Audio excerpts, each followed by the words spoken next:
चलो यार आगे बढ़ते हैं अपने ऑथेंटिकेशन एप्लीकेशन के अंदर और हम लोग अपने पैकेट में एपीआईज़ को बनाते हैं।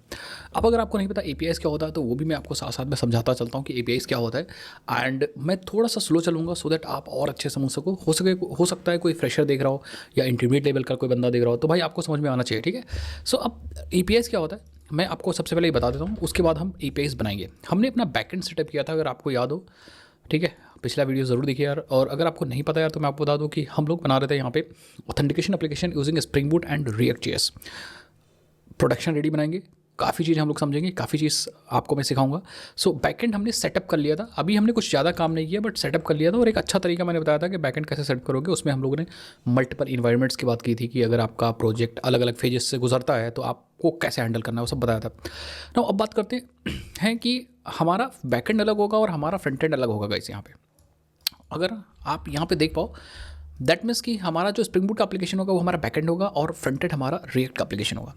तो अब ये दोनों कैसे कम्युनिकेट कर रहे होंगे, क्यों कम्युनिकेट करने की ज़रूरत क्या है, आप पूछ सकते हो भैया क्यों कम्युनिकेट ही क्यों करेंगे। तो मैं आपको गाइस बताऊंगा कि जो यूज़र होगा, let suppose this is a user. अब ये जो यूज़र है ना, ये यूज़र को कहीं यहाँ पे हो, ये हमेशा फ्रंट एंड से इंटरेक्ट करेगा हमेशा। दैट मीन्स ये यूज़ कर रहा होगा एक्चुअली फ्रंट एंड एप्लीकेशन जो कि ब्राउजर में चल रही होगी। दैट मीन्स बटन वगैरह इसको दिख रहे होंगे, फॉर्म दिख रहा होगा, लॉगिन फॉर्म, वो सब चीज़ दिख रहा होगा। लेकिन फ्रंट एंड एप्लीकेशन के पास डेटा नहीं होगा, डेटा तो हमारे पास बैकएंड के पास होगा। बैकएंड बेसिकली डेटा बेस से कम्युनिकेट करेगा तब इसके पास आएगा डेटा, जैसा हम लोगों ने आर्किटेक्चर आपको बताया था। तो यहाँ पे क्या होगा, ये जो दोनों एप्लीकेशन इंटरेक्ट करेंगे ये करेंगे with the help of APIs. अब अगर आपको नहीं पता एपीआईज क्या होती है तो एपीआईज को मैं आपको बताता भी हूँ कि एपीआईज क्या होती है।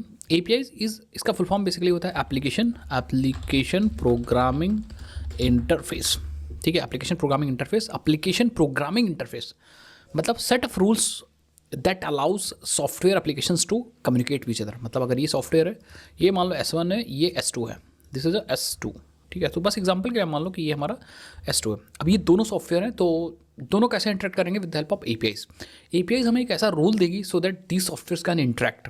मतलब ये इससे बात कर सकता है, इससे बात कर सकता है। सिर्फ यहाँ front end back and he नहीं है। अगर हमारा जैसे ये S2 भी सॉफ्टवेयर है एंड लेट सपोज कि हमारा ये सॉफ्टवेयर है, this is actually YouTube and अगर हमारा बैकएंड चाहता है कि मैं यूट्यूब से इंटरेक्ट करूं तो इन यूट्यूब ने एपीआईज बना के रखे होंगे।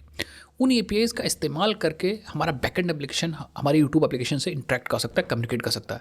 अब आपको कि भैया ये रही बात, ये हुई ना बात, लेकिन क्यों इंटरेक्ट करेगा। तो लेट सपोज कि हमारा ये एप्लीकेशन है और हम चाहते हैं कि हमारा जो एप्लीकेशन है बैकएंड ये क्या करे, ये हमारे चैनल की इन्फॉर्मेशन यूट्यूब से फेच करे। मतलब हमारे लर्न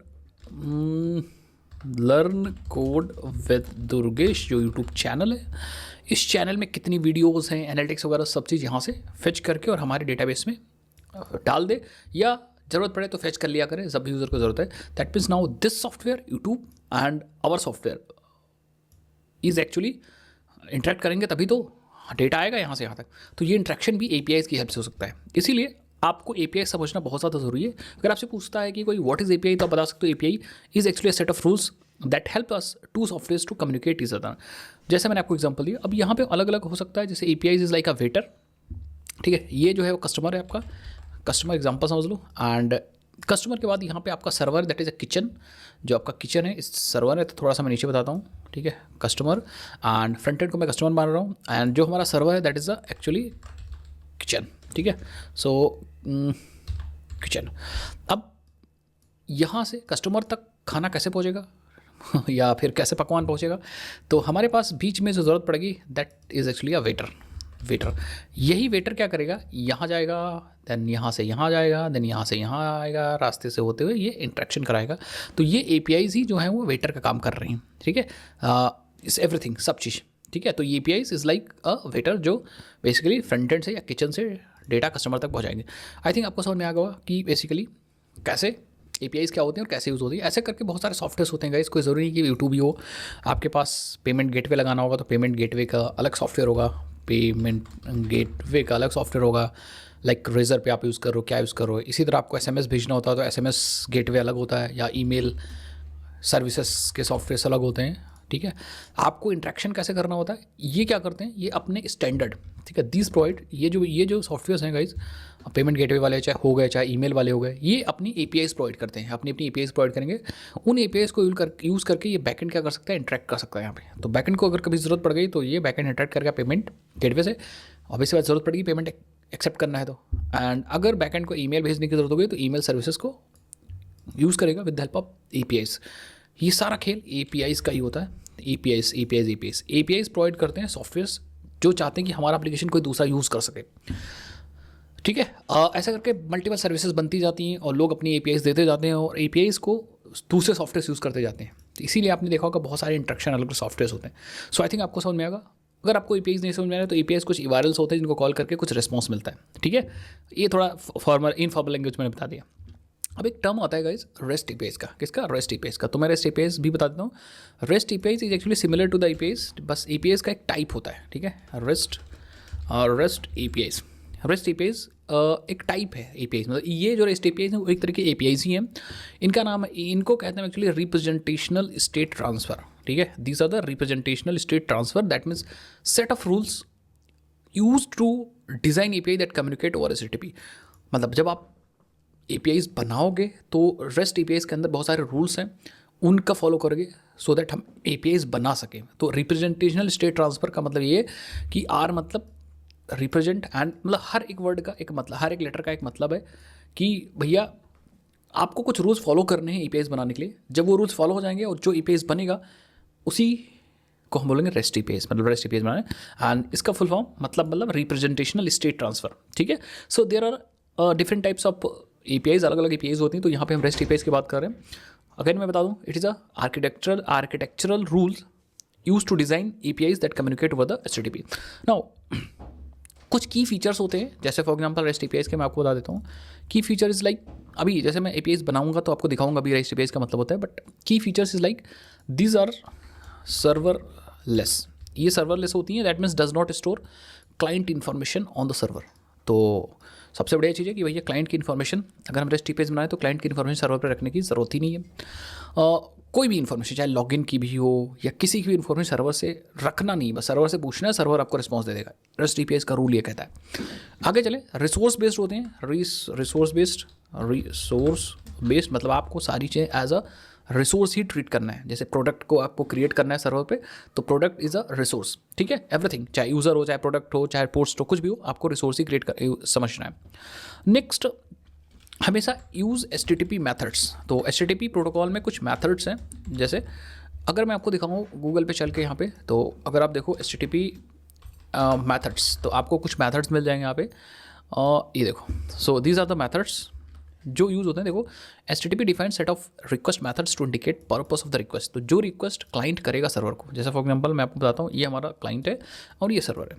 तो ये जो क्लाइंट रिक्वेस्ट करेगा, किस लिए रिक्वेस्ट कर रहा है, उसको डिफाइन करते हैं ये HTTP method.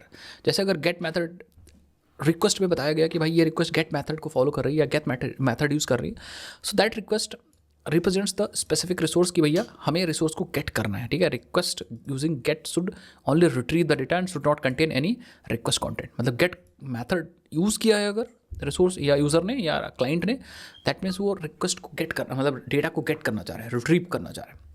So I think आप समझ पा रहे हो। इसी तरह हमारे पास गेट पोस्ट अलग अलग मैथड्स हैं, इसके लिंक मैं आपको प्रोवाइड कर दूंगा, ठीक है, आप देख लीजिएगा। एंड ज़्यादातर जैसे हमें अगर क्लाइंट को इन्फॉर्मेशन गेट करनी है तो हम गेट यूज़ करेंगे, एंड क्लाइंट को इन्फॉर्मेशन पोस्ट करनी है तो हम पोस्ट यूज़ करेंगे, पुट यूज़ करेंगे अपडेट के लिए, और पोस्ट के लिए हम यहाँ पे पोस्ट यूज़ करेंगे। पैच है, अलग अलग सारे मैथड्स हैं। अभी मैं आपको जब एक्चुअली बताऊँगा, जब भी मैं आपको ये चीज़ बनाना सिखाऊँ।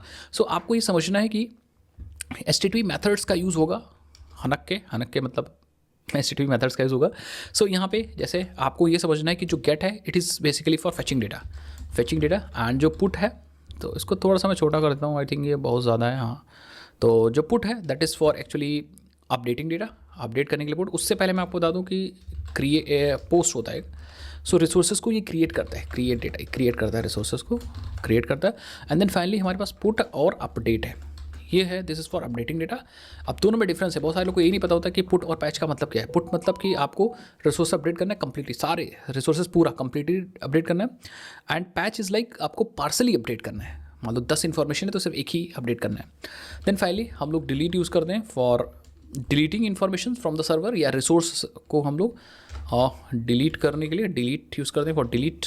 जैसे मान लो आपको यूज़र डिलीट करना है, प्रोडक्ट डिलीट करना है, तो वो हमारा डिलीट यूज़ होगा। ये सारे रूल्स हैं, ठीक है। अभी मैं आपको APIs बनाऊंगा तो आपको और भी चीज़ें सिखाऊंगा तो आप समझ जाओगे, मतलब बेसिकली ऐसे बनाना होता है। एंड URLs, जो URIs आप दोगे, URLs दोगे, उनका भी रखने का एक पैटर्न होता है, ठीक है। पैटर्न को भी मैं समझ लेते हैं। Let suppose you are working with the user resource, ठीक है। यूज़र रिसोर्स के साथ आपको काम करना है, यूज़र रिसोर्स। अब आप जो URL बनाओगे, इट्स लाइक यूज़र को क्रिएट करना, पहला ऑपरेशन यूज़र को क्रिएट करना है, तो HTTP मेथड पोस्ट यूज़ करोगे, अभी आपने ऊपर सीखा है, ठीक है। और ऑब्वियसली बात, यूज़र की इन्फॉर्मेशन भेजोगे भी बॉडी के अंदर। इंपॉर्टेंट बात है इसका URL क्या होगा, तो URL बेस URL बैकएंड का तो सबका सेम होता है, बट जो हमारा स्पेसिफिक URL होगा क्रिएट करने के लिए वो होगा users. So this is actually rule, ठीक है, कि आप रिसोर्सेस है तो आप ऐसे ही यूज़ करोगे, HTTP मेथड यूज़ करोगे, पोस्ट क्योंकि क्रिएट करना है, कंटेंट जो भी आपको भेजना है वो कंटेंट आप डाल दोगे बॉडी के अंदर, रिक्वेस्ट बॉडी के अंदर। जैसे यूज़र क्रिएट करना है तो यूज़र की इन्फॉर्मेशन होनी चाहिए बॉडी के अंदर। एंड नेक्स्ट, क्योंकि यूज़र क्रिएट करना है तो आपको /users लिखना ही लिखना होगा। सेम अगर मैं आपको यूज़र्स गेट करने के लिए बोलूँ तो आपको गेट यूज़ करना है। अब यहाँ पे कंटेंट नहीं पास करना है, दैट मीन्स बॉडी ब्लैंक जाएगी। So no content we have to pass, ठीक है। यहाँ पे लिख देता हूँ नो कंटेंट, अदरवाइज आप लोग कन्फ्यूज हो जाओगे। एंड गेट करने के लिए भी मैं यहाँ पे यूज़ करूँगा /users। इससे क्या होगा कि आपके पास बहुत सारी URLs नहीं होंगे, आप URL देख करके पता लगा सकते हो कि हाँ भाई हमें क्या यूज़ करना था, समझिए। सो अब यहाँ पे क्या करना है, it will actually get all user, या गेट ऑल यूज़र्स, क्योंकि आपने बताया नहीं कौन से यूज़र की बात कर रहे हैं। I did actually create a new resource, basically new user. अगर आपको सिंगल गेट करना है तो आपको गेट फिर से यूज़ करना है HTTP मेथड। एंड सिंगल के लिए आपको क्या करना है, you don't have to pass any content, आपको कोई कंटेंट पास करने की जरूरत नहीं है। /users URL यूज़ करना है, एंड देन यहाँ पे आपको यूज़र की ID यूज़ करनी है, and this ID should be a dynamic, ये ID डायनेमिक होगी, ठीक है। ये यूज़र ID आप URL के अंदर डायनेमिकली भेज सकते हो। मैं आपको वो भी बताऊँगा कि आप स्प्रिंग बूट में या बाकी टेक्नोलॉजीज में कैसे भेज सकते हो डेटा।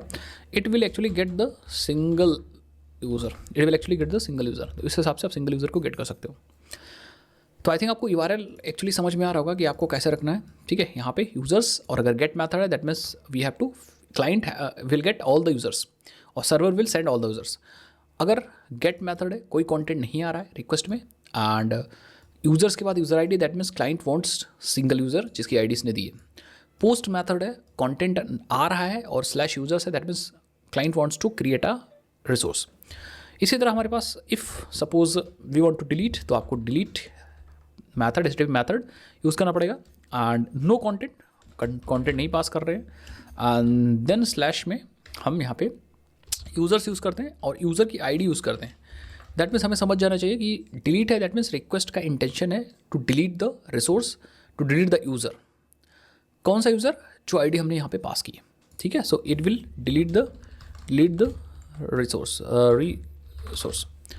आई होप आपको समझ में आ रहा है मैं क्या कह रहा हूँ, ठीक है। इसी तरह अगर हमारे पास अपडेट है, सो अपडेट के लिए हम यूज़ करते हैं पुट। एंड पुट में अगर नया कंटेंट दे रहे हो, क्योंकि भाई अपडेट करने के लिए पुरानी चीज़ें हमारे पास डेटाबेस में है, लेकिन हमारी नई चीज़ें तो हमें देनी पड़ेंगी। सो कंटेंट, एंड देन हम /users, एंड देन हम यहाँ पे